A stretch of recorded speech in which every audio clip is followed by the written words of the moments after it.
Noswaith dda pawb, mae o yn nos iau, ac y gair Cymraeg am heddiw yw awyren, neu awyrennau.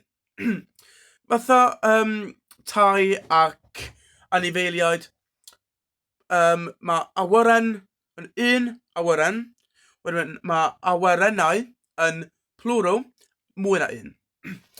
Hello guys, today it is Thursday night, and the word translation of today is the translation of aeroplanes. So one aeroplane is awyren, and more than one aeroplane is awyrennau. So like the last two videos, the animals and the houses one, I have done the word itself and the plural, which will probably be the case for most of the videos that I do.